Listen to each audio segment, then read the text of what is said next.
Welcome back. You are listening to Nate the Hate on YouTube, iTunes, Spotify, and Google Podcasts. Be sure to like the video and subscribe to the channel if you haven't already, and ring the notification bell in the upper right-hand corner so you are notified each time a brand new episode goes live on YouTube. And today we are going to react to the recent Nintendo Direct that just aired a few hours ago. And joining me today is John Linneman of DigitalFoundry. Welcome, John. Why, thank you for having me. It's a chance to talk about something that's not just pure tech, if you know what I mean. That's right. I mean, we'll get into a little tech talk with some of these games. We'll do some, of course. We have to do that, but, you know. Now, we have a lot to go over, but I want to start with a very interesting point about this Nintendo Direct. And that's that the entire show was about farming. Yes, I personally have not counted the number of farming games shown, but that seemed to be the general theme. In fact, to the point where I was surprised at the last game they showed, which we'll be talking about.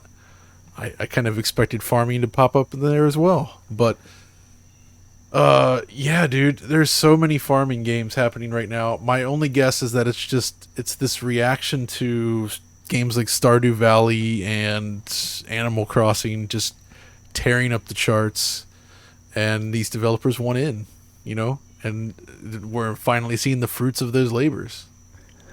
Literally the fruits of their labors. Aha! I mean, we had Fae Farm, we have Harvest Moon, went to the Japanese NSO.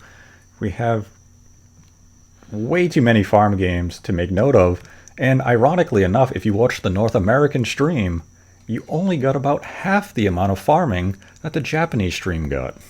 Which, maybe that's another interesting topic, right? Just to kick things off, is when Nintendo Direct is shown, it's always worth tuning into other region versions of the Direct, because they often include different games. And in the case of the Japanese Direct, there were actually 3 additional farming games, including Harvest Moon 64, of course. There's a Doraemon game called Doraemon Seasons, which seems to have plenty of farming in it. And then the one, my personal favorite, and picked for the best farming game shown during the Nintendo Direct, it's the Ultra Kaiju Monster Farm. Which, maybe not farming in the sense that we mean, but, you know, it's... I count it. It looks good. But... that's not all, though, right? Like, there was a number of different games. It was mostly during sizzle reels, but there's a surprising number of games that showed up during the Japanese Direct that did not appear in North America, or I guess the European Direct. For instance, Persona 5, The Royale was there. I think you predicted something like that at one point. Mm-hmm. That was in it. It Nier wasn't in North Automata was America. there. No, exactly. So Nier Automata was there. Tactics Ogre got a little spotlight. Something called Ketsugo Danshi, Elements with Emotions. There's a Taiko no Tatsujin game, Donderful Festival, and then even Dragon Quest X Offline, which I think comes out this week. So just some of the games that showed up in that version. I mean, that is a fairly substantial difference in terms of overall content shown between the two streams, because like when I was doing my predictions episode with Jeff Grubb, I had made mention that, you know, Square Enix would have a meaningful presence in the Direct, and I made mention of like Tactics Ogre and games like Persona 5 because their releases are just around the corner. And then when I'm watching the North American Direct and they didn't have any presence, it was a little surprising, but there you go and say it was in the Japanese one, so it felt as though perhaps Nintendo wanted to prioritize some of the content of this Direct for the Japanese region, because as we know, this week is the Tokyo Game Show, so the focus is really on Japan. And if you look at a lot of the content in this Direct for all streams, be it Japan, Europe, or North America, a lot of these games were definitely tailored for the Japanese market, though many do obviously have worldwide appeal. Yeah, you're absolutely right. Making it a very different type of show than, you know, what you would expect from Sony or Microsoft, I suppose. Mm-hmm. And that's always kind of what gets into the element of whether or not it's disappointing or not disappointing, where they throw in a lot of this stuff that maybe doesn't appeal to everyone's specific tastes, but I think the variety here, aside from the sheer volume of farming, was still pretty impressive overall. It's a decent showing. Yeah, I mean, there was definitely a lot of variety on display here outside of the farming genre that if you're a fan of Japanese games, I would say this was a very strong showing. Now, if you aren't a Yes. big fan of JRPGs or games that are coming from the region, this may have been a weaker show overall in terms of expectation.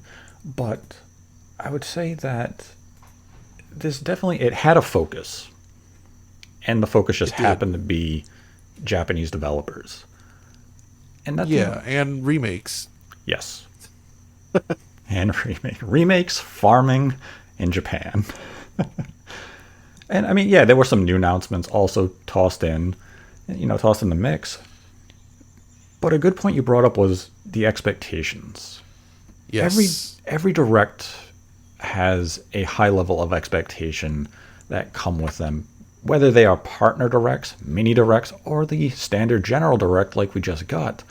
Expectations for these shows are usually in the upper stratosphere. Everyone's expecting megatons, big announcements, and some of this is fueled by pre-direct rumors or leaks, and some of it is just this that's the natural cycle of things. It's a direct, you expect big things from Nintendo and their partners, and then the direct airs.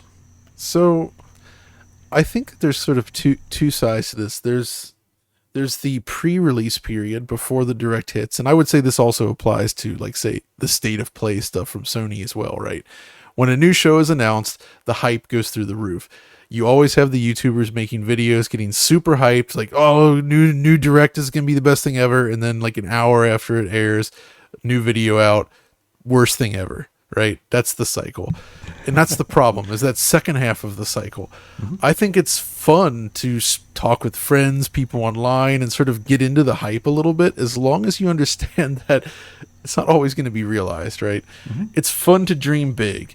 And if it actually hits, and it sometimes does, that's really exciting.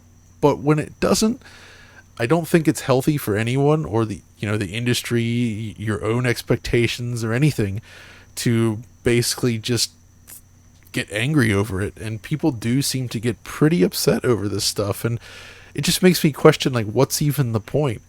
Why do you get so excited when these things are announced but are always inevitably left down? It's not great. I try to remove myself from that and just sort of let things come as they do. And if it's something I wanted to see, then great. If not, there was definitely some disappointments for this. I wanted to see Metroid stuff, right? It didn't happen. It's a bummer. But, I still expect it will come at some point. So it's no use in getting too worked up over it, I would say. Yeah, I mean, it does feel as though it's the Christmas morning or it's your birthday morning, and you're looking forward to opening all these gifts, and then you open them, and all that high, all that anticipation has now been Yeah. released, and you're on that decline, you're on the low. Whereas you should be able to watch the direct, say, hey, you know what I was expecting to be there, or what I hoped to be there wasn't there. You shouldn't immediately have the decline. You should be able to level off still fairly high and say, but this was there. And this looked exciting. Yeah. This was a product maybe I wasn't sure of before, or maybe I wasn't even aware of. And now I got a new look at a game, or a first look at a game that really speaks to me and now has my interest.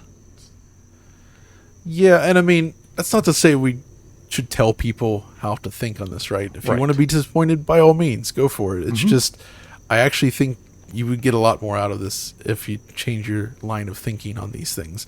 Try to find the good stuff in here. And Yes. we should probably talk about some of that good stuff, because there was a lot of interesting announcements. There was some stuff we got a new look at. It's a wide range of games here.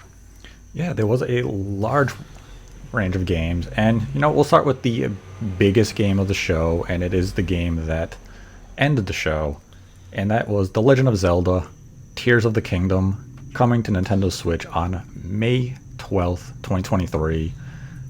Now, this is one of those games we definitely have a lot of anticipation, a lot of hype around, and Nintendo did give us a quick look at the title, though it was, again, very brief. We only got about a 10 to 15-second gameplay look, which was Link running and jumping, which we have seen now several times over. But they gave us a tapestry, which really showed a lot of the past Zelda timeline and even gave us a general idea of the direction that the game may be going. And when you look at the title, keep in mind, many months ago, Nintendo had said, we don't want to reveal the title of the game due to fear of spoilers and spoiling the narrative of the game. But now that we know it's called Tears of the Kingdom, we can look back to the original E3 trailer and realize that the terminology of tears isn't going to be about crying. It may be actually be about ripping apart, tearing apart the kingdom of Hyrule, going to the sky. And that's something people are awesome. definitely going to be investigating and diving deep. Yeah, and honestly, with a teaser trailer like this, it's tough to take that much away. But between the name and this whole torn apart version of Hyrule, I can't help but let my imagination run wild with the potential for actual dungeons this time. Like there's that one part about 29 seconds into the trailer where they show sort of that statue surrounded by the 7 symbols engraved in the wall there. Mm-hmm. Like just imagine it's the typical Zelda MacGuffin where you're sent out on a quest. Oh, you must obtain these 7 things, right? Not to say that that's what it represents by any means, but I like this idea of that's the one thing that the Breath of the Wild formula really needs for me to feel complete is that ebb and flow between wide open exploration, but then more focused dungeon design, which I don't feel Breath of the Wild had with those large, whatever they were called. The Guardians or the... Yes, the Guardians or whatever. They, interesting idea, pretty limited in scope, not that interesting, I would say, compared to a typical Zelda dungeon. Mm-hmm.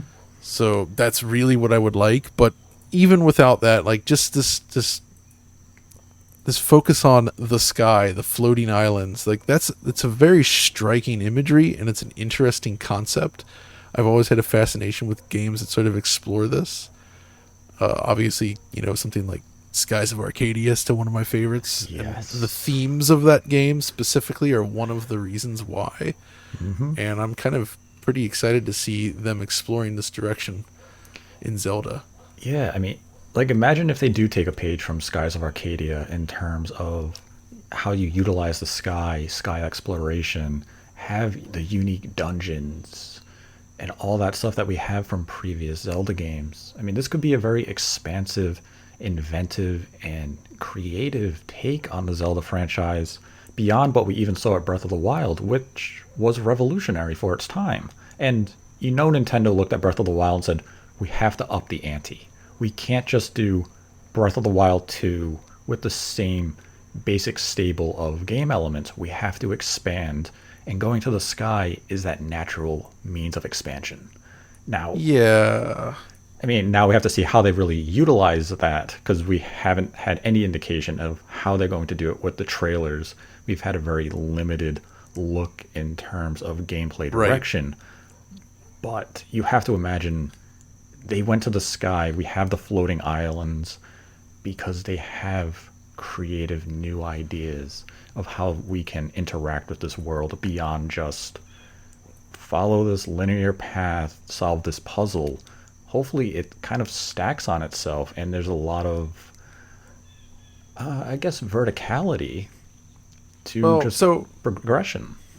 No, you're absolutely right. But I guess the way I look at it is clearly they spent a lot of research and development time figuring out how to do open world in Breath of the Wild.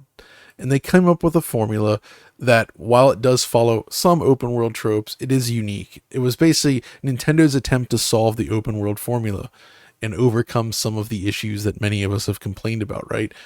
I'd imagine that occupied a huge chunk of their development time and resources, right? Just making that work. Like, what do we do with it? And they did a great job. And that's why I'm hopeful here. Maybe they've solved that problem, right? They know how to build that type of environment, and hopefully now they've been able to spend more time sort of expanding on it, figuring out what else they can do with it, rather than just retreading. So, that's there's probably not much more to say on it right now, right? Like, we kind of got to wait for more footage, and that's actually another thing you and I were talking about before we started recording, was this, like, Nintendo's uncharacteristically slow reveal of this game. And there's obviously sometimes that can be a bad sign, but I'm actually hopeful in this case that the slow release of information is more an intentional attempt at maintaining a sense of mystery around the game, which is something I kind of miss these days. You know what I mean? Because most new games, when they're revealed, at least I've been so involved with this stuff for so long. I can look at most trailers and I know how it's going to play. I know what to expect from the game. 9 times out of 10, it's exactly what I expected. And that's, not everybody experiences that, but it's kind of a bummer. So I like when there is some mystery surrounding the game. So I don't mind the marketing. Yeah, I don't really mind the marketing being limited in this capacity. Like, I do wish we knew more of how the gameplay has evolved beyond just the sky aspect, or at least I wish we knew more of how the sky is going to play a role in the game. Like, I don't need to see Link running through the environment and fighting goblins and stuff. I just want to see a little more in terms of the exploration. And that's kind of the difference, though, to keep in mind, is like, so the last time Nintendo revealed Big Zelda Breath of the Wild, they actually had a full E3 presence, big E3 presence. Yes. Right? They brought the game to the show floor, allowed people to play it. I was there for that. I remember playing it. I also remember on the public side, people lining up immediately as soon as the doors opened. Or at least it was before it went public, but it was still just, people that would flood into the event hall, and like the line would fill up for the entire day within like a half hour. Yeah, right. People wanted to see it, but because it was on the show floor, immediately you had a full understanding of how the game worked. And this was on the Wii U, by the way, not even Switch, because Switch had not been announced when Breath of the Wild was revealed. So that's what we're lacking this time. There hasn't really been a show to go along with this that Nintendo has participated in. No chance to really showcase the game in that way. And if we're honest, that's kind of the way they rolled out Splatoon 3 as well. Yeah. Like, just thinking of other recent Nintendo releases, Splatoon 3's like trailer presence was pretty limited. And then right near the end, they allowed people to go hands-on with the game. They started to show a little bit more, and then bam, it's out, right? Maybe that's what they're doing now. I don't know. I mean, that is a great example with Splatoon 3 of being another recent product from Nintendo that had a very limited marketing presence, with trailers that kind of left you scratching your head saying, well, we want to see more about the campaign. You've announced it, but you really haven't given us any detail. And then right before launch, it was kind of like, here you go. This is what it's all about. And I mean, if we're honest, Tears of the Kingdom doesn't need an aggressive marketing campaign. We're both going to buy it. Everyone listening who is a Zelda fan or a Nintendo fan is going to buy it. You buy it just on the pedigree of the franchise itself, and it's the sequel to Breath of the Wild. For many, that's enough. It is pretty funny, actually, to put it, when you put it that way, it makes us all sound kind of silly. Like, oh, you're just going to buy it. You kids buy anything. But yeah, no, I know what you're saying there. But in this case, like, if Splatoon 3 is their most recent example, when you look at those sales in Japan, especially, all they've had is positive feedback to say, yes, this marketing cycle, this worked fine. We should do it again. Yeah. I mean, maybe that's what's happening here. We're still 8 months from release. I'm sure we'll see Breath of the Wild. Well, I can't call it Breath of the Wild 2. We'll see Tears of the Kingdom again in February 2023, or sometime again in winter, spring of 2023. This isn't the last time we're going to see this game. Or Nintendo may have a direct dedicated to the game as we get closer to release. Very possible. I mean, I'm definitely curious to learn more about just how we're going to be attacking this game. Because as you mentioned with Breath of the Wild, when they had it demoed at E3 2016, it was only the plateau section of the game.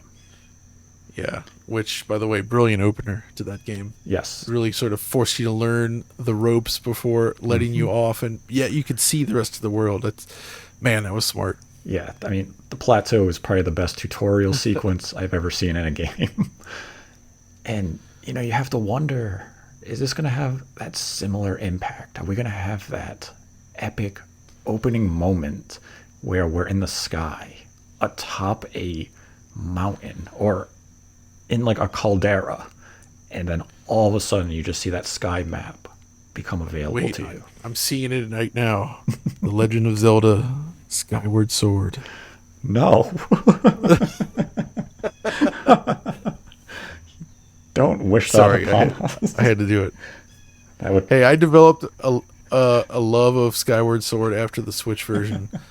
I didn't like it on Wii, but they fixed so many problems, I ended up coming around on it and be like, you know what? This is a good game. So, actually, one thing that's interesting about this I noticed is, I don't remember if it was the same. I think it was the same for Breath of the Wild, but Tears of the Kingdom is also the name for the Japanese version, so we're past the point. If you recall, they used to kind of use slightly different names often for Japanese versions of Zelda, and then it was sort of localized into what we knew it as. Yes. Like A Link to the Past was Triforce of the Gods, for instance. That's I can see why they changed that. That's a badass name. That's a pretty good name. But yeah, this is Tears of the Kingdom in all regions, which it makes sense to unify your brand behind a single title. So I get that. But yeah, and I guess the only other thing to talk about with this is did when they announced the release date, did they also announce the release date for the next Switch? No, I mean, that's going to be headlines. I had to do it. You did have to do it because that's going to be the speculation now for the next few months. It's going to be the headlines for a lot of YouTube videos, a lot of articles. And I mean, this is what they've been doing. Yes. It's like the next Zelda comes out late in the life of a platform, and they sort of roll it onto the next platform. It makes too much sense. It does. I have no knowledge on that either way. It's just fun to speculate over. I mean, yeah. It's definitely a fun angle to speculate on, and we've seen it time and time again. We saw it with Twilight Princess. Saw it with Breath of the Wild. So shouldn't it naturally happen with its sequel? We'll find out. I mean, it did not look too good for the Switch, though, I will say. It looked like a Switch game. A very nice-looking Switch game. Yeah, it did look like a Switch game. I was actually a little surprised, and this isn't a fair judgment, and I acknowledge that, because we were looking at a stream. But the visual leap, just talking like texture work and the character model, wasn't that much of a leap over Breath of the Wild 1, a game we know wasn't optimized for the Switch hardware, and it's been 5 years at this point. It'll be 6 years when the game comes out. We're not seeing like that generational growth that we typically see. Yeah, but we've stopped seeing that, really. Like with the PS4 generation and up. Yeah, it's just the tools are easier to use. Developers are learning. They fundamentally understand more about the way 3D graphics work. And by the time the Switch came around, it was already old news, right? So there wasn't much to learn there. Maybe a little bit for Nintendo, of course, but the Wii U was kind of training wheels for Nintendo in that regard, I would say. It's just, we're just kind of at that point now where you can't really expect that kind of leap anymore. Yeah, which is good on one hand because it means the development tools are now actually more easy, like not easy, but they're more developer friendly. It's easier to get a grips on the hardware early on in its cycle. The reason we saw that growth before was literally just people learning new tricks around this stuff that didn't exist before. But, man, it was so cool though. Like I'll just go back to the PS3. Look at Uncharted 1, and then look where it ended with Uncharted 3. Or The Last of Us. Yeah.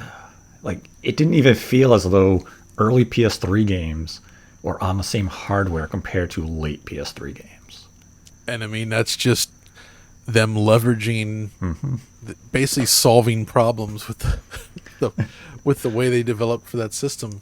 Like learning to use the cell processor specifically. Like how can we, the GPU is weak. How can we offload things over to this? Uh, But anyway, what do Yeah. you think? Enough about Zelda for now. Enough about Zelda for now. Because All right. Nintendo did have another new announcement that was introduced in the most awkward fashion. They had Shigeru Miyamoto come out. Oh He yeah. spent several minutes talking about Pikmin Bloom, a mobile game that I am shocked still has a rooted foundation on anyone's phone and is being utilized to this day. But maybe that's what that whole sequence was about. Maybe it was them kind of saying, somebody please play this game. We made it. Pikmin's important to us. Well, Can you bring flowers to your life?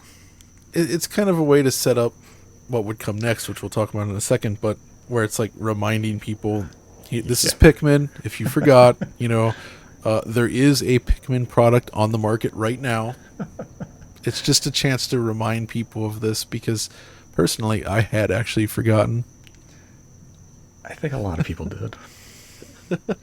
I mean, it's kind of funny they didn't also make just quick mention that Pikmin 3 Deluxe is currently available on the Switch. Yeah, that's a good point, actually. I forgot about that too. See, you just needed a reminder of Pikmin in general. Yeah, it's been a while. And I mean, all right, Pikmin 4, right? Yes. Pikmin 4 is something that Miyamoto himself has mentioned multiple times over the years. I think it was something mentioned a while ago at this point, Yes. initially. So always insinuating that, yes, Pikmin 4 is in development, but I suspect it was in very much in an early state for a long time. But it seems that it is now real, and it is coming out next year, presumably. Yeah, I mean, that's what they have given it, a vague 2023 launch. They really didn't give that many details about the game. They also didn't give us that much of a look at the game. They gave us a quick teaser trailer showing us a park bench and some Pikmin moving around the ground. So we really don't know the direction of this game beyond it's a Pikmin game. So we know we're going to be collecting things with the Pikmin, and we assume we'll have some sort of alien leader, be it Olimar or someone of his race. Maybe we'll have a Right, new yeah. main character who isn't related to Olimar or any of those. But That's a good question. I guess the thing for me, though, is do you know how successful the Pikmin franchise has been overall? Is this because they do keep kind of returning to it off and on here, and I'm wondering just how successful it was, or if it's more like this is Miyamoto's pet project. it's definitely Miyamoto's pet project. I mean, Pikmin 3 Deluxe was the best-selling entry of the Pikmin franchise, and that did in the area of about 3 million copies worldwide. All right, So that's not bad. yeah, it's kind of like in that Kirby range. It's just not as consistent of a release as Kirby. And that could have sold more had it been an original title as well, because I played through Pikmin 3 on the Wii U, so I did not actually purchase the Switch version, whereas I would have absolutely purchased it if it were a brand new game at the time. Yes. Right? So I'm sure they lost some sales to that. So given that it is the best-selling Pikmin game, there is a good chance that a proper sequel here with Pikmin 4 might actually do really well for them. Yeah, I mean, I always think of Pikmin as that franchise that you want to show off the visuals of the hardware you're on, because Pikmin was a launch game The for the fruit. GameCube. Yes, the fruit, the vegetation, the pizza, The pizza. the cheese, just so gooey and goodness. Yes. But like, yeah, you looked at Pikmin on the GameCube, it was like, wow, like some at the time we looked at it and be like, this is almost photorealistic. And then you had Pikmin 3 on the Wii U, and it was like, okay, yeah, the ground textures were a little rough and flat, but it was that nice leap into It HD. was one of the best. Yes. One of the best looking games on Wii U, I'd argue. And it came out within the first 12 months. Yeah, it was a solid release. So I was like, okay, and now we have Pikmin 4 just coming in 2023, and it should be a meaningful upgrade over Pikmin 3, or we can hope the teaser trailer did show some visual promise, but not enough for us to make any worthwhile judgment at this point in time.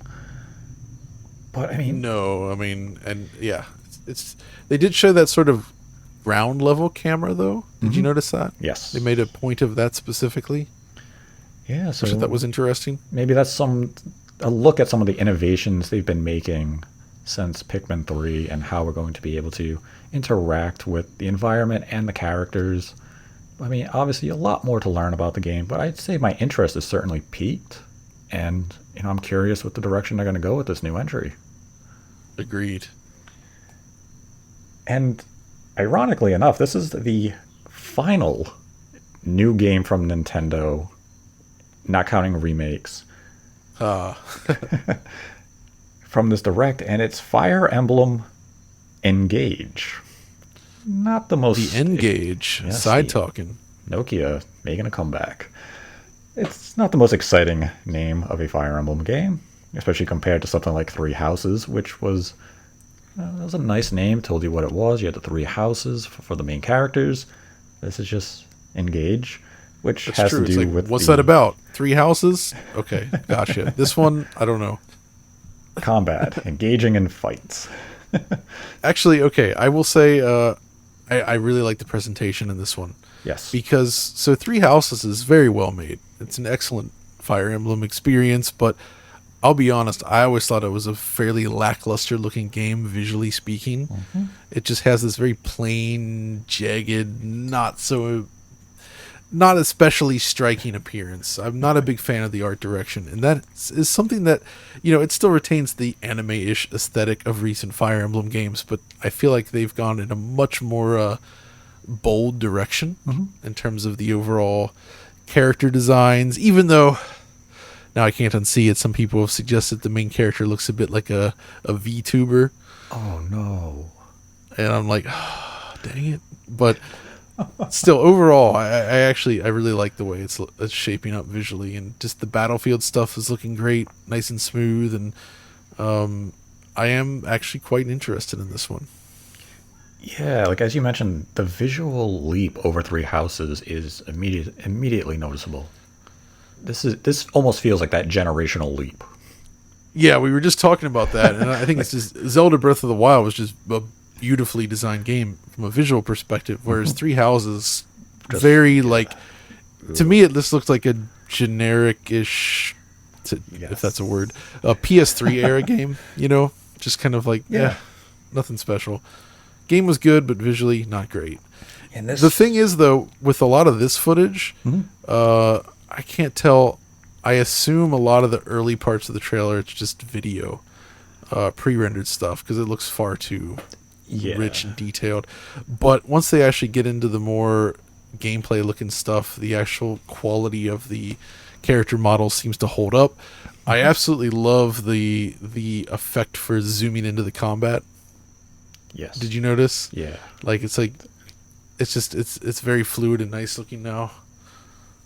It's definitely it definitely feels like a nice evolution over what Three Houses had to offer in all forms of presentation. Exactly. And, So, yeah. I mean, like the engage element, which seems to be, the focus of it, where you're going to carefully craft your strategy, that's going to be a nice aspect of the game, because one of the areas I thought Three Houses was lacking was in the actual strategy department. I always felt I was overpowered when I was in combat. And when you looked at the prior Fire Emblem games, which really utilized the rock, paper, scissor mechanics, and I mean, your character would die simply because you took on a battle axe with the wrong weapon, I didn't really feel that dread or that uncertainty going into a battle situation with Three Houses. And I'm hoping now, with the focus a little more on combat and strategy, maybe we're going to return to that feel that prior Fire Emblems had before it became a JRPG like Three Houses. Yeah, I wonder if they're going to go in that direction, because the thing is it seems like Fire Emblem has now become, I don't know if it's actually as popular as it seems, or if it's just they've decided to push it really hard. I suspect it's found plenty of success, though. But I mean, the original Fire Emblem series was not something that Nintendo really even considered for the West for the longest time. Right. Right? Mm-hmm. And now that it's here, it's everywhere. And they're making a lot of these games and even offshoots. Mm-hmm. And I can't imagine that they would be looking too far back as far as that, because the older Fire Emblem games especially have a reputation that is well earned for being extremely punishing. Yes. But then so did XCOM. And XCOM is as a Western strategy game with some similarities, I would argue. People really enjoyed that aspect, right? And yeah, Three Houses was it kind of lost that. Yeah, like my first exposure to Fire Emblem was when it came to the West on the Game Boy Advance, which was just called Fire Emblem. And I have bought and played every Fire Emblem released in the region since then. But those first games, it was, you went into battle, you very often got your ass kicked. Yeah. And I guess for me, it was actually, the first was GameCube. That was the first one I played. Mm-hmm. And I actually did go back to some of the older ones as well. But yeah, they know how to beat you over the head pretty hard. They do. If you make a mistake. Yes. And I mean, even if this one doesn't go that full direction back to the more difficult Fire Emblem games, there is going to be the remake of Genealogy of the Holy War coming to Switch probably late 2023, maybe early 2024. And because that is an old Fire Emblem game, we know that game is more than likely going to stay true to its roots, where it's just going to be merciless. Right. But while we're talking strategy, I want to throw this in here real quick. The Front Mission remakes. Now, are you familiar with Front Mission? I am. Because for me, this is really exciting to see, because they've already promised now they're doing Front Mission 1, 2, and 3. Yes. Full remakes of these games. And it's looking really interesting and great. And I don't think Front Mission 2 is a game that was never saw any sort of Western release, right? So and it sounds like it is now receiving this, which is great news. But it has one caveat. What's this? It's the developer is Forever Entertainment. No. Why did you just stomp on my dreams? Because I was really... Oh, no. Really? It's Forever Entertainment? It is. Oh, no. I know. Oh, John. They are the kings of this. They are the kings of, like, look how exciting this... exciting announcements. Get thrilled. Get this tease. It's like, yes. And then once you actually sit down with it... It's like... that I'm speechless. I mean, I missed that, and that's such a bummer, because they could be good, especially when it comes to Switch. Though their Switch games are among the most technically inept on the platform. The House of the Dead should not have like a minute of loading before you start playing. It shouldn't it shouldn't. I'm sorry. I mean, a minute of loading is almost longer than it takes to play the game, but I know. So there you go, folks. Live reaction.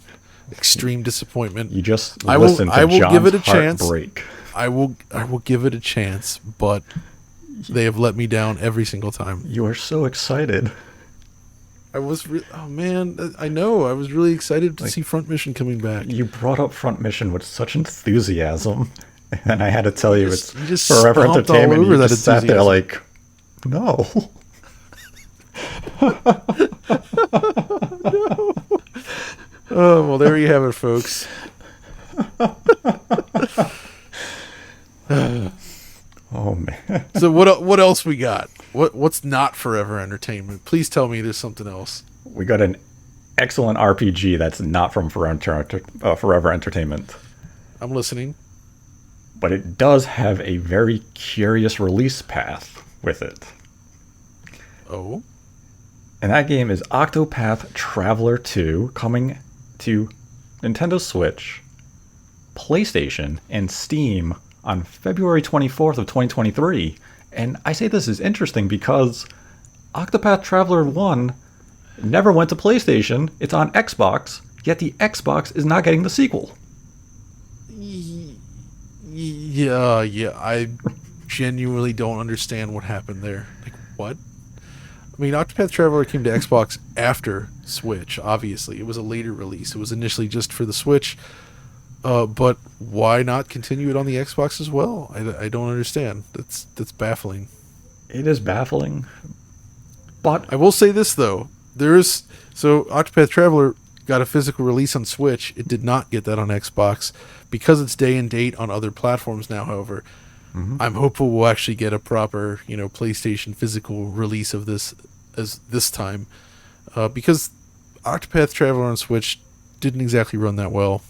The Xbox version was so much better. And that for that retro look, retro games are typically 60 frames per second, so it's kind of something you would kind of want, right? So, and they definitely did not nail that on the Switch. Although they called us still HD 2D graphics, and I have been thinking that I guess on PS5 it would be UHD 2D graphics if it's 4K. So I know. I mean, But they have clearly. I really love what they're doing. I mean, it still resembles the original, obviously, but it does seem to be pushing things further. I really want to see if they can address some of the flaws with the original, because it's this weird mix of a game that feels like it's trying to be like a 16-bit RPG, but it looks more like a 32-bit RPG with the new flourish, yet it draws more from Western RPGs at the same time, but with a JRPG battle system. And I don't know, I'm very curious to see where they actually go with this sequel, because they've not always hit the sequels out of the park, like with Bravely Default sequel on the Switch. I didn't really enjoy it that much, but yeah, that game wasn't. I don't know. What do you think? I love the visual style. Like, it does look like they've upgraded the visual presentation of the game substantially since the first game. But like, my issue with Octopath Traveler 1 was never the presentation. It came down to the narrative and how the core game was structured. And Yeah. I mean, they made it a point in this trailer of like, look, members of your party interact this time. It's like, okay, like, that's progress. Now, is this going to be a substantial element to the full release? We'll find out in time. But, I'm happy to see that it is getting a sequel, and I would imagine critics are going to be a lot more harsh on this entry, because you probably would have seen some forgiveness in the first game, because this was like a return to form, as you were mentioning. This was this beautiful retro style RPG coming to the Switch. So you had people who may have overlooked some of the flaws just in that state of hype. And now that you have a sequel coming out, you're probably going to be a little critical on if the narrative is lacking, if there isn't any evolution to the combat system, or if the world is still structured in that linear fashion, because Octopath was very linear in overall design. You went to the city and started a new chapter. I don't think they've revealed one way or the other, but the big improvement I have to admit, I'm not a fan of random battles anymore. They don't do it for me. It creates this tension and stress now that just makes me not want to explore anymore. You know what I mean? It's just, it detracts from it, especially. So the main problem with Octopath was the battle length, right? If you're going to have random battles, then the battles need to be quick. But in Octopath Traveler, the battles were anything but quick. It took a while to defeat enemies in general, especially early on, Yeah. And that made the game very frustrating for me to play, even though there were so many things I loved about it. Yeah. Yeah, it's definitely, I mean, it's a release I'll have an eye on. I'm hoping maybe they do one of the demos that they have done with so many of their releases. Oh, yeah. Where we get a couple of chapters before release, and then it transfers to the full game. Just to get a little sampling of what's in store. Okay, so what else is in store for the Switch then? Because we can't spend too long on each game, because man, there's still a lot of stuff. Yeah, so gonna just touch on some of the that we'll go rapid fire through. So we had Kirby's Return to Dreamland Deluxe. This was Excellent. a fantastic Wii game. So not only is it a fantastic Wii game, I actually feel that this was Kirby's return to greatness. Yes. After a period of not being great. Starting with arguably Kirby Streamland 3, but more like Kirby 64. I feel like the 2D, the classic Kirby gameplay kind of fell off, and it's something they never really got back to until this game. And of course, everybody's favorite Kirby's Air Ride was in there as well on the GameCube. I know some people love that, even though it takes 80 hours to learn it, apparently. But Kirby's Return to Dreamland is a phenomenal take on 2D Kirby with 3D graphics, but it just felt great. It was an awesome Wii game.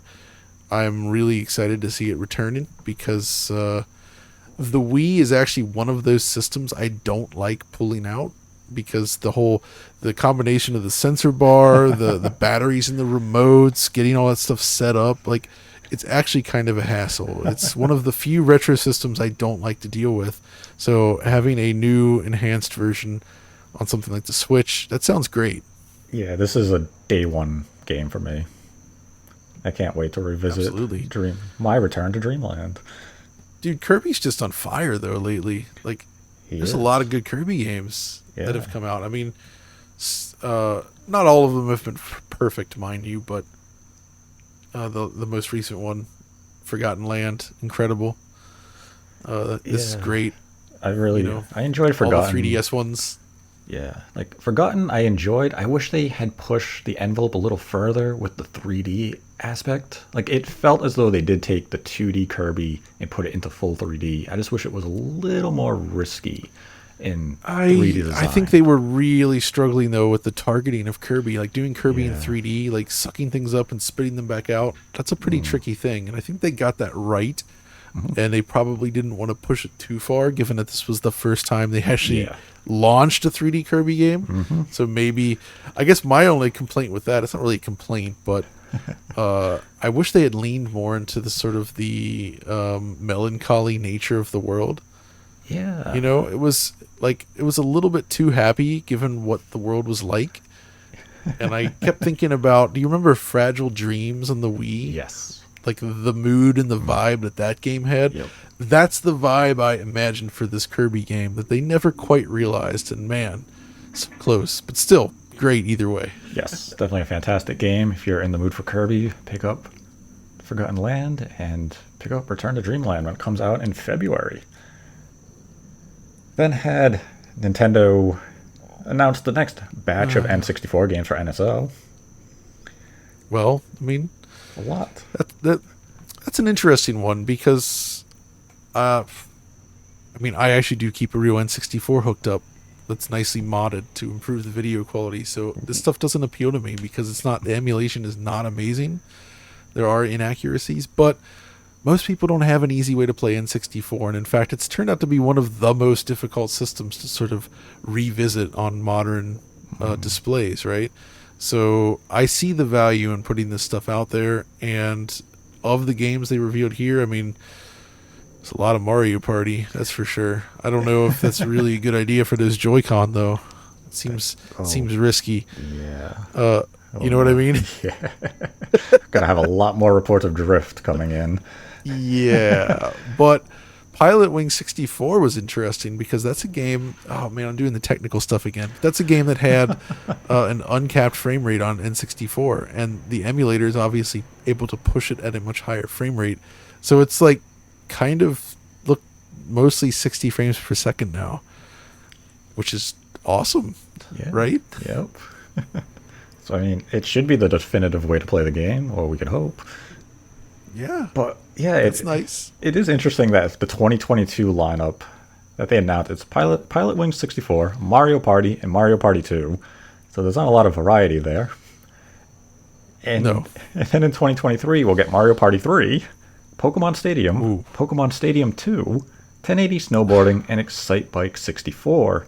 Now, the Pokemon Stadium games are interesting additions because they just seem like they would naturally be paired with Game Boy and Game Boy Color for NSO, so you could transfer your Pokemon from the Game Boy games through a virtual expansion pack into Pokemon Stadium, so you could see your Pokemon in 3D like we did 25 plus years ago and have our minds completely blown seeing a 3D Pikachu on screen doing Thunderbolt.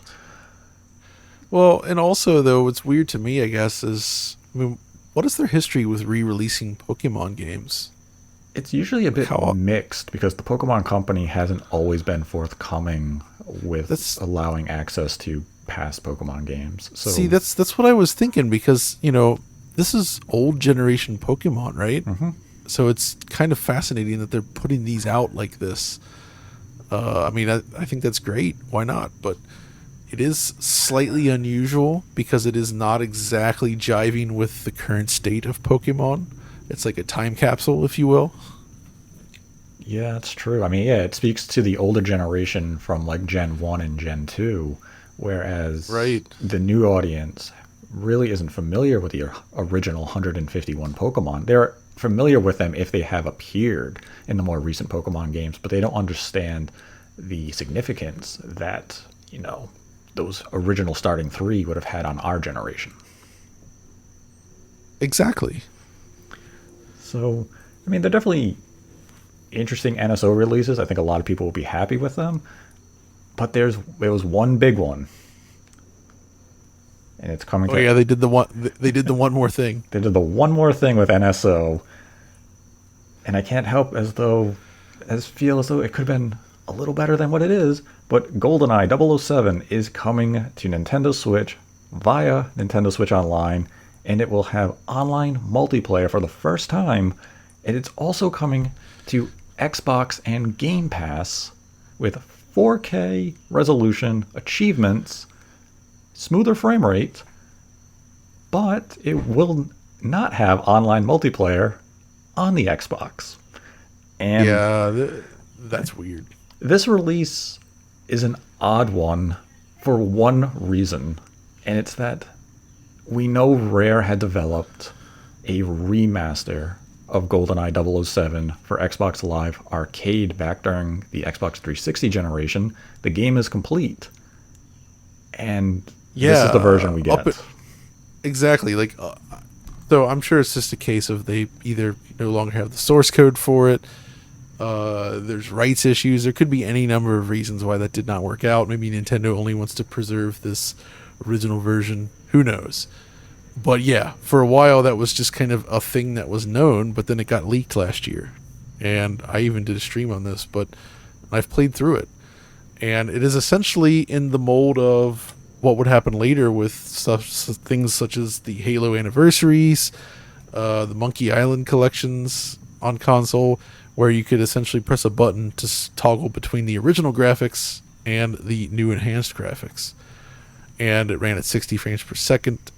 It featured all sorts of other tweaks. It was basically in line with the Perfect Dark remaster that they did release, only with the visual switching options. And I'm really bummed out that that's not what we're getting here, because so I could be forgiving if they're actually able to deliver this at a smooth 60 frames per second, which I'm not sure if that's going to happen or not. It depends on how this was done.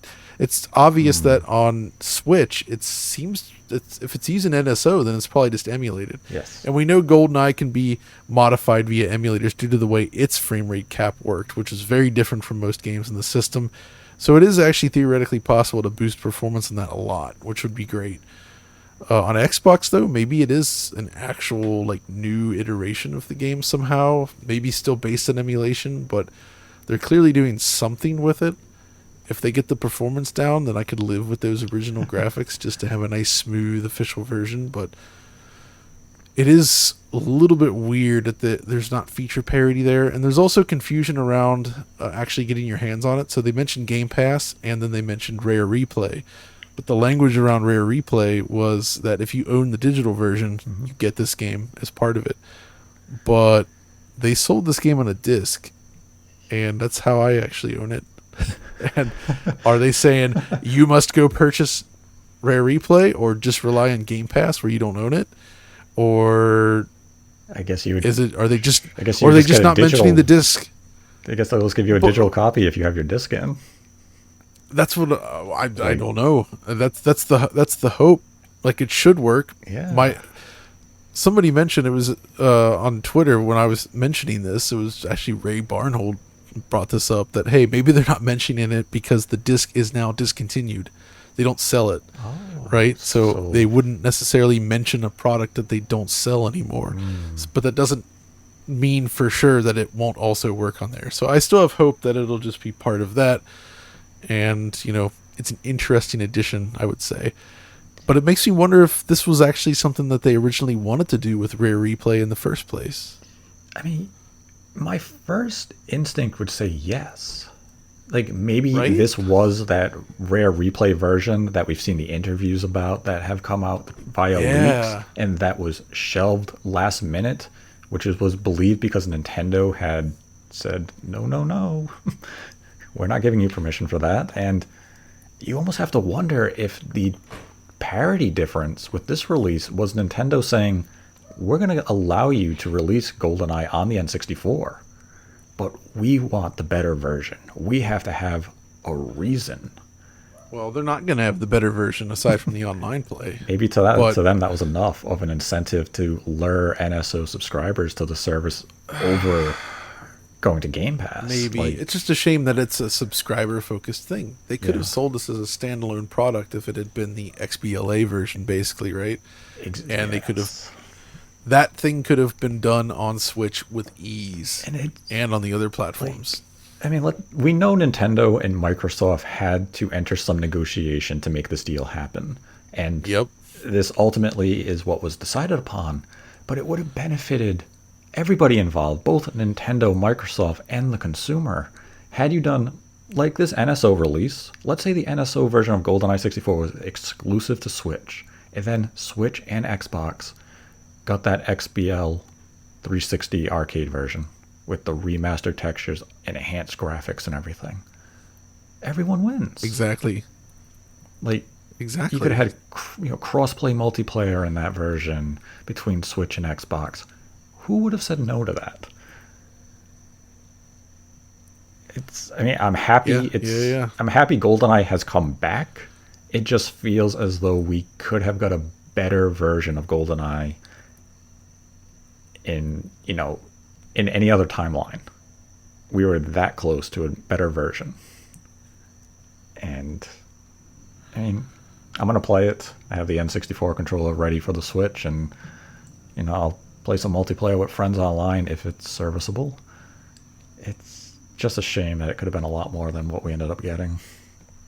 Yeah, and I'll be curious to see what people think of it, revisiting it.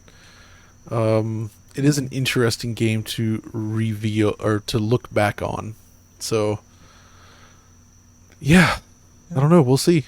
25 years. Crazy news either way. Yeah, it is. It's definitely big news to see Microsoft and Nintendo cooperate to re-release one of the defining first-person shooters of the N64 generation. Yeah. We then had... I want to bring up It Takes Two.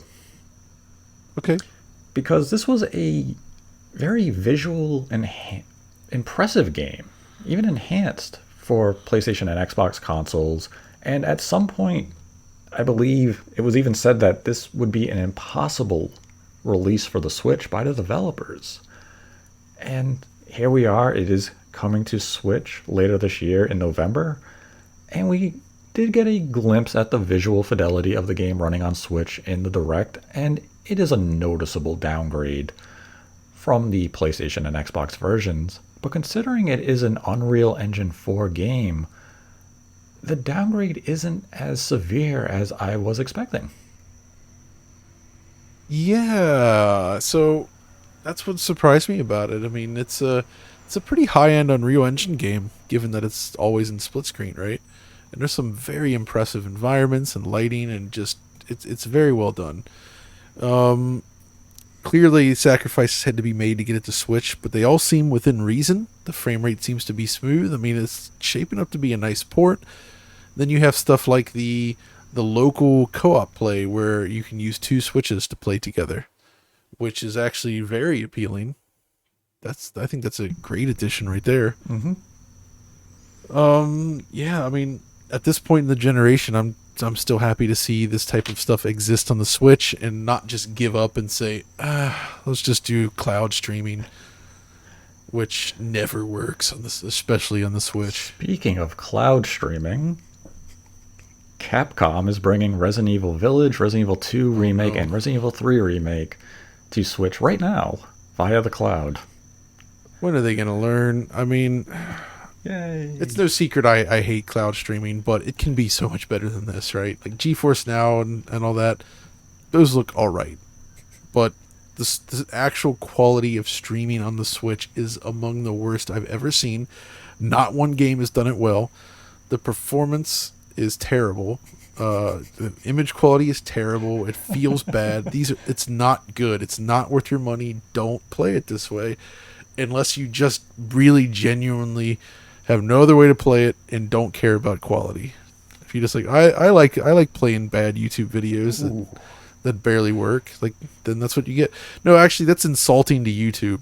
Like testing stuff like that Kingdom Hearts. That honestly looked like YouTube on a bad day, breaking down, like the sheer severity of it. It's bad. It's really bad.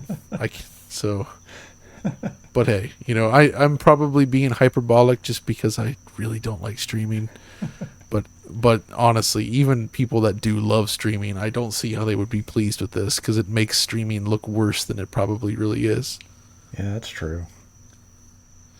But why would you be? I would never. Why would you be passionate about streaming, especially on Exactly. something like the Switch? The whole point of the Switch is to take it with you. Yeah, if I want to play at home on my TV, I have better options. It's going to look bad. If you want to take it on the go, now you need fast internet. Good luck. Exactly. It's just not a good Especially with solution. the Switch's Wi-Fi, which is not good. Great. I mean, I would actually be curious for Capcom or Square Enix, any of the companies who have leveraged cloud games on the Switch, to provide us with some analytical data in terms of sales and revenue to see if it's worthwhile. I understand that these versions cost them essentially nothing except for the server fee. They take their PC build, they load it up, and then it is streamed via the cloud service provider, and it's just net profit for them. But how many people are actively handing over whatever the fee is? I don't recall the exact price for the Resident Evil cloud games, only to have, 180-day rental? Oh my gosh. At least that's how it was originally. Maybe they have since modified it where you own I don't know it. what it is now, actually. But the whole thing is just preposterous, I would say. Yes. I mean, I'm baffled by it. it's really a company looking at the install base and saying, well, if we can get a few thousand people to give us $50, we made money. I actually have a great deal more respect for even the worst Switch ports. The ones that go big even if they miss the mark. I still think that's a lot more interesting. Well, Ark is getting that new version, right? Yes. So that's an even more interesting case where the original work was bad, but they've decided to turn things around. And imagine if they had just thrown their hands up and said, we'll just switch to streaming. Yeah. I mean, they didn't do that though. And that's the thing, is you really do have more respect for the publisher or even the developer who says, we tried it, we ran our tests, the game just isn't possible to downscale to the Switch hardware in its current form. Instead of treating you with this abomination that is a broken stream cloud version, we're just not releasing the game. Yes, you have 100 million base. Not everything can be downscaled regardless of the engine. There's still limitations in place. Switch's CPU, GPU, RAM, all these things are factored in. But if you can't get the game on the hardware, just say, we tried, we can't. Sorry. Don't give us these mediocre cloud solutions as some sort of peace offering, because it's not. Right. Or if you're gonna go down this road, at least find a decent cloud solution. Yes. Because there is a difference in that space. Mm-hmm. There are actually pretty good cloud solutions out there, and that's not what they're using here. Yeah, they're using, like Ubitus or something? I don't remember the name, but it is some. Who knows? Yeah, it's not great. I forget. It's not good. I'm putting the hate in Nate the Hate. All right, with this, it had to happen. It had to happen at some point after Square Enix broke your heart with Forever Entertainment. It's like, that's it. Then there was a variety of other games at the Direct. Nintendo announced the Splatfest. They gave us a new look at the Booster Course Pass Wave 3 from Mario Kart 8. We also got updates on games like Crisis Core has a release date now of December 13th. Tunic is coming to the Nintendo Switch. Yay. We got another look at Bayonetta 3. We had a DLC Volume 2 trailer for Xenoblade Chronicles 3, which introduces a new character. We got another look at Mario Rabbids Sparks of Hope. Bandai Namco announced Tales of Symphonia Remastered, coming to Switch in early 2023. We also had another look at Harvestella, a free update to Mario Strikers Battle League. Switch Sports will be getting golf later this year. Square Enix has also made a new Theater Rhythm Final Bar line coming early next year with hundreds of songs. Then we had a lot of farm games. And then there was some other. So Radiant Silvergun. Yes. The classic Saturn game. Yes. And arcade, of course. Phenomenal game. Fantastic. Really, is one of Treasure's best shooters. It's out on Switch right now, digitally. So just buy it. I mean, seriously, if you like those types of games and you've not played it, and you're not into collecting for Saturn, which it's not the cheapest on there, definitely go check it out. It's a really, really cool game. Awesome soundtrack, level design, some really cool scenarios that you go through. But it's tough. It's essentially a game that gives you like 7 weapons that are at the tips of your fingers, and depending on the combination of buttons you press, or in the case of Saturn, you could actually use all 6 face buttons plus the triggers if you wanted.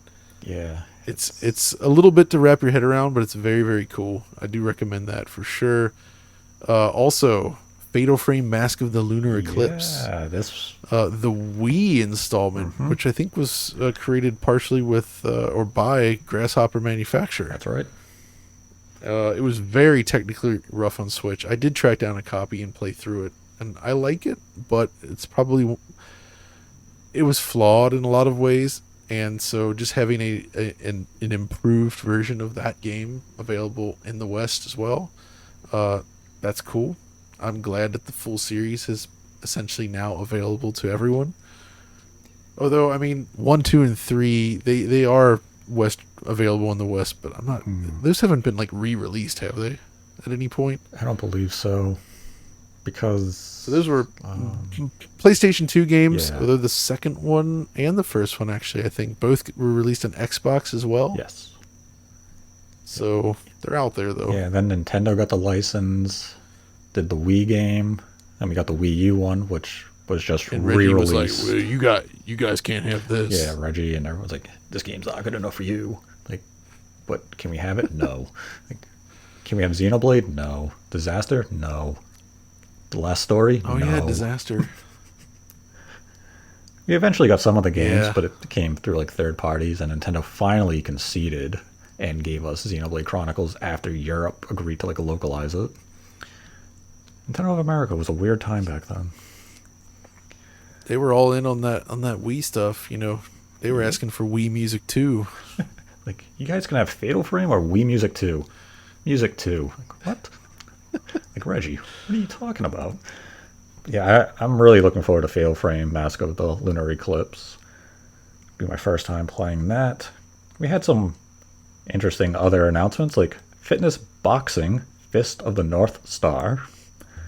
Oh yeah, that's pretty funny. That was hilarious. When I saw it, I was like, oh, I thought they were doing the like a port of the Warriors games from the 360 and PlayStation. Yeah. I was like, oh, this would be sweet. And then he's like, you're already fit. I was like, what the hell is this? Like, I better be able to like walk up to people and actually kill them with my fingertips after playing this game. I won't be able to. Then I'm going to sue them for false advertising. And there was a variety of what else? Others. I mean, Master Detective Archives, Rain Code, Yeah. which is the Danganronpa developers doing something new. Mm-hmm. That looks all right. So that's in spring 2023.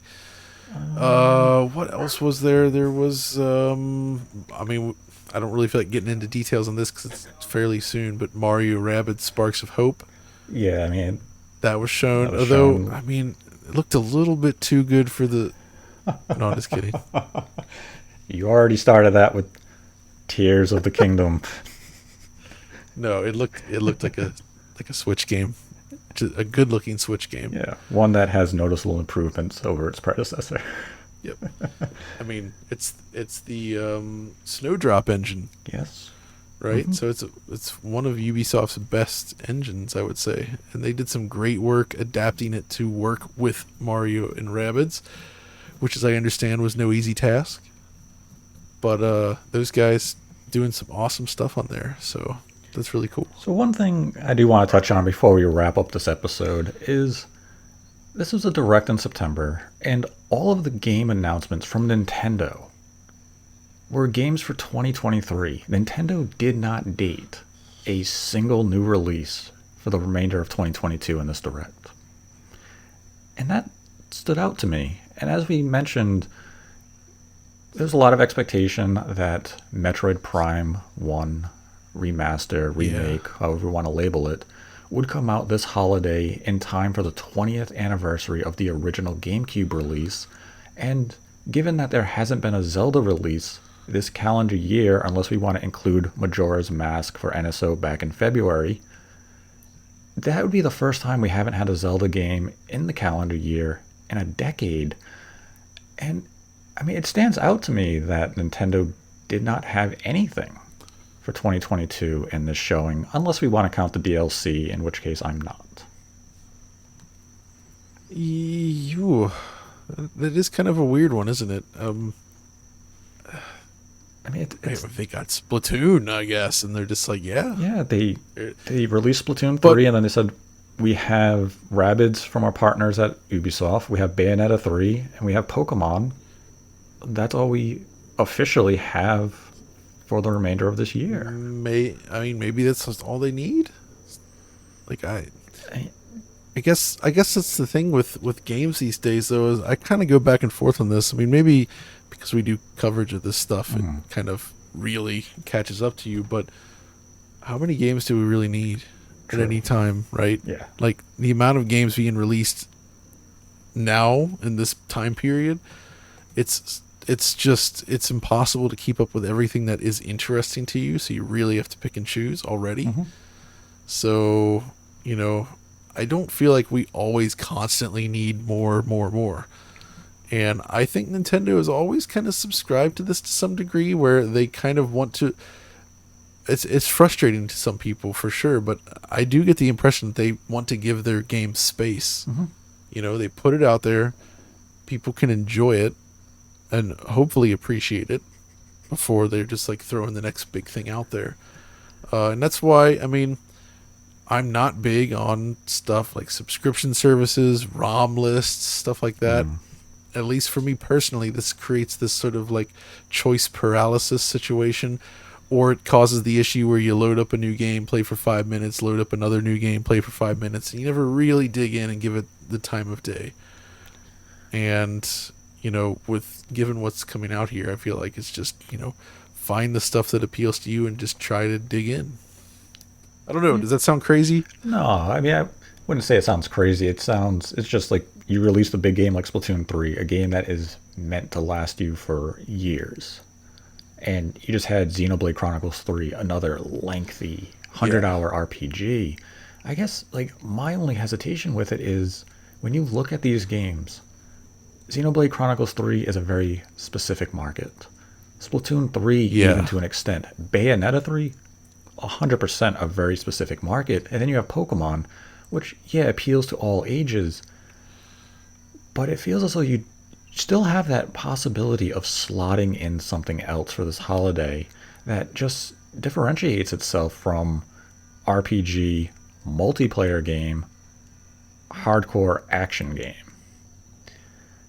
And I think that's why a Twilight Princess Wind Waker or a Metroid Prime for this holiday was making sense to a lot of people. When you put it that way, that definitely, I get that. That does make sense. And I mean, especially we know Nintendo really likes their anniversaries. I mean, Kirby Oh coming yeah. early next year is still technically within the 30th anniversary of Kirby. I mean, so we're going to have 3 Kirby games in less than a 12-month span, 2 retail releases, and we just had the cafe game go on the eShop. And, like Metroid not having something for its 20th anniversary, it feels a little surprising. And I know people say, oh, the game doesn't exist. The game exists. This is a real project. It's just a matter of when is the right time for Nintendo to bring it to market. And if you asked 100 people, 99 out of 100 would have said November for the anniversary makes a lot of sense. Unless they're holding on to this for, the marketing push for Metroid Prime 4, I mean, where it's like release it closer to that, get people excited again. And, I could see that also being something that they're going with. It's really hard to say with Nintendo. They also could just be spiting the leakers. I mean, they could be doing that too. They do like to do that. So They do. I mean, and yeah, those games would have been interesting. So I mean, obviously, Metroid Prime's been sort of out of the public eye for a long time, I would say. yes, But even the Wind Waker and Twilight Princess, they were remastered on the Wii U. Well done, but the Wii U being what it was, yes, I'm sure there's a lot of people that did not play those versions and either have A, never played them, or B, only played them back on their original platforms. So it's certainly not a bad idea. But then again, 2 big Zelda games. Do they want to burn people out on Zelda before another new big Zelda game arrives next year? Maybe not. Yeah. Maybe that's what they're thinking. It's all about that timing when it comes to certain releases. And I mean, that's the difficulty with sometimes if you know of a project like Metroid Prime, you know it exists. It's just figuring out when is the right time for the game to come out. And that's why when you do see predictions that may mention these games, the existence of the game should never be in question. The prediction is now the right time for Nintendo to bring it to market, and does it make sense? And those are predictions, they're not leaks. Something that people should keep in mind. But overall, how would you rate the Direct in your opinion, both from your personal taste in games and from just a general overview of the Direct? So, for my personal taste, I would say I was not necessarily disappointed. My expectations were kept in check. It really was just the lack of Metroid Prime, which, that was a little bit of a bummer, but everything else, there was plenty of stuff that piqued my interest, so I would definitely say it was a not amazing, but a solid enough Direct that I enjoyed. And there was cool stuff that I want to play in there. But I gather that the public opinion is slightly more negative than that overall. Yes. It's difficult to say, but I think it doesn't meet the expectations of what people want. And again, there's sometimes unrealistic, sometimes just Nintendo doing what Nintendo does.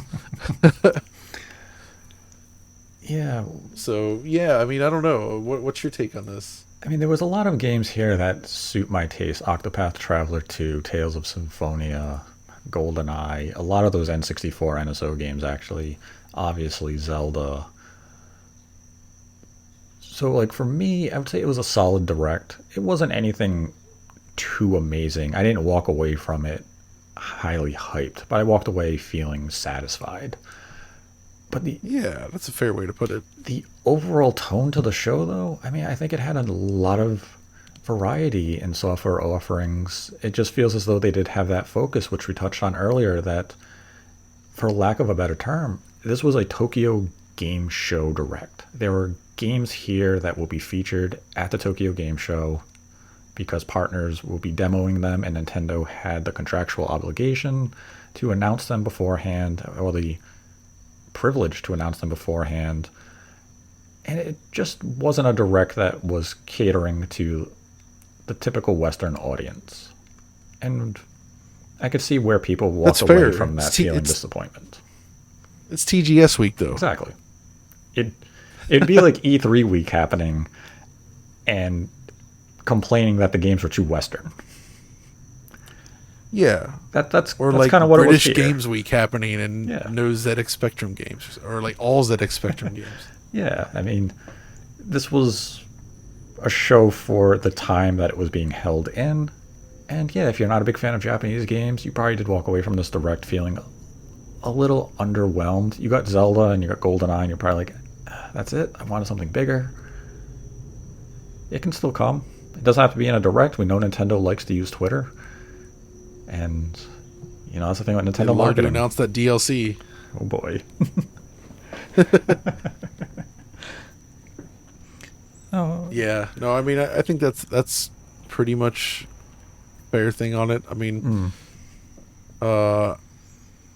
yeah, that's probably all we can say. Yeah, I mean, if you're disappointed in it, you have the right to be disappointed in the show. If it just, you're disappointed because the games weren't for your unique preference.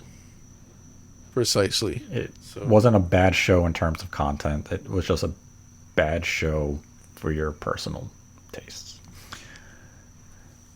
There we go. Now I'm going to go into some of the community Streamlab questions because we only have a few. And our first one comes from... Sure, why not? Let's do it. Mr. Studmuffin, who donated $1.69. They write, "The pack is back. Been enjoying my time with Pac-Man World Repack. Do you think Bandai Namco will do a remake of Pac-Man World 2 down the line? I absolutely loved the game as a kid and would love to experience again now at the age of 24. I mean, if it's probably a cheap enough project for them to do and they believe there is a good return on that investment and there is interest in the Pac-Man IP moving forward, I could certainly see them consider it. Yeah, that's a tough one, and I keep getting conflicted on this because Repack fell short for me due to some annoying technical snafus related to Unity. So, but the actual remastering work was good, and I feel like Pac-Man is kind of timeless though in a way, right? Like Pac-Man is really like Namco's Mickey Mouse to some degree. May not always seem like the cool hot thing, but I feel like you can do Pac-Man anytime, and you'll at least get some people excited. True. We then had a $1 donation from Liam Werner, and they write, "Will Nintendo ever re-release Smash 64, Melee, or Brawl? 64 was leaked already as a potential title for Switch Online. I doubt a 3-pack, although Mario 64 is online and did 3D All-Stars. But people would pay $60 for Melee and Brawl. They may even pay $60 each." Ooh. I could see them releasing Smash Brothers N64 game on NSO. Yes. At some point. Yeah. As kind of a throwback, but I don't think we're going to see like Brawl or Melee or anything like that, right? Like that doesn't... Not yeah. I feel like Nintendo views those almost as redundant at this point. Yeah, like even though they're still different enough, but it's like it's similar enough to the actual native Switch game where I feel like they're like, nah, we're not going to do that. And the hardcore people that are playing these games, especially Melee, they're still playing these games and they're doing it on original hardware. And I don't think that they would actually want to switch to say an emulated version running on the Switch versus, I mean, when you see the lengths that they go to, which are similar lengths that I go to, using CRTs and original hardware and keeping that latency as low as possible, they're not gonna take this other route, I think. So it's not really any point. Yeah, I don't see them doing that outside of the NSO release for Smash 64. I mean, Melee is still so highly regarded that if Nintendo really does try to do something with it, it's going to be under heavy scrutinization where it's, this one thing was off if you did a remake or if you emulated it. Makes it not worth it. Yeah, it's probably a door that they're not going to want to open. I mean, I'd love for it, but can't say no that it'll never happen. I would just say the percentage of it is low. Yeah. And then the final question for this episode comes from Jared Job. who donated $3 and writes, with Halo Infinite not having a couch co-op campaign, what do you suggest that I take my 10 and 8-year-old boys through in a couch co-op? Ideally, all three at the same time.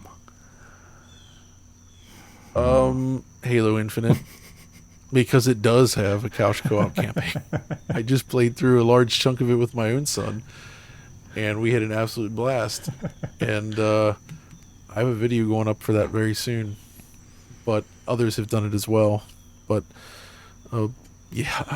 seriously, it's good. Yeah, it's such a shame they weren't able to make that.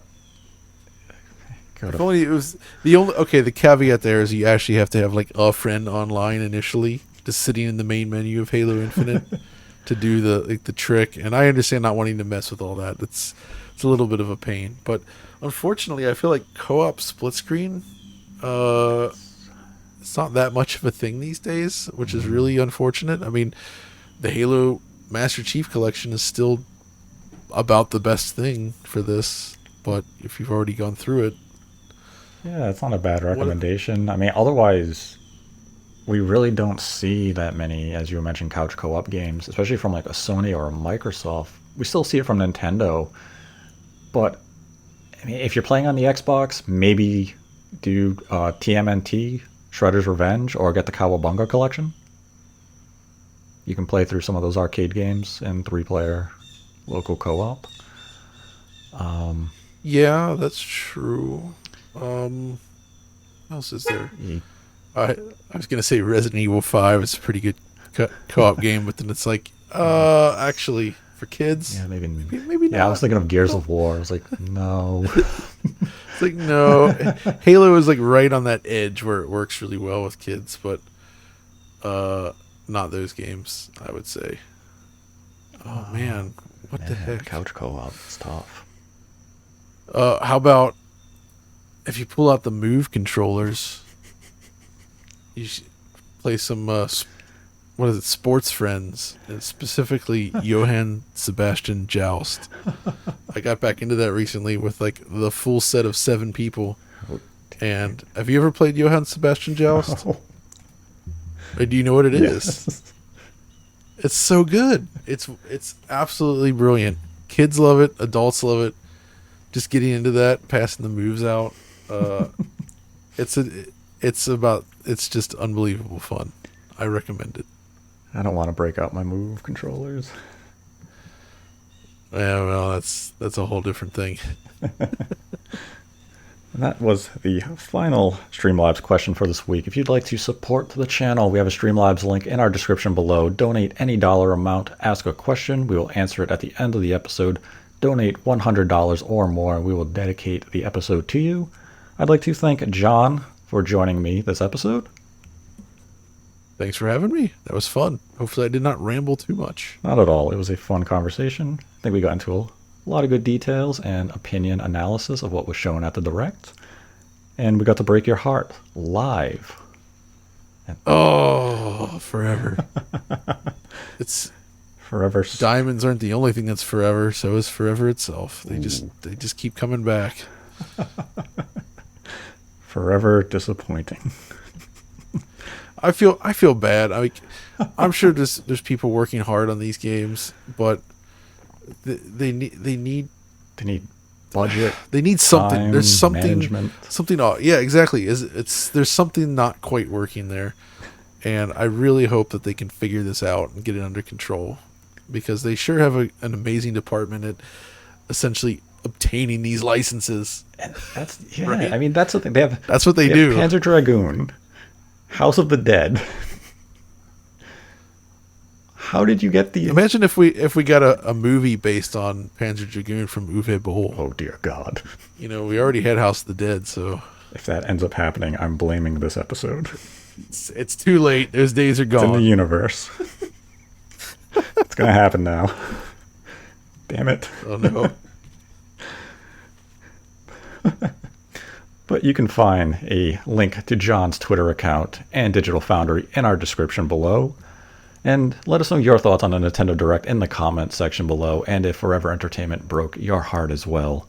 And until next time, continue to embrace the hate.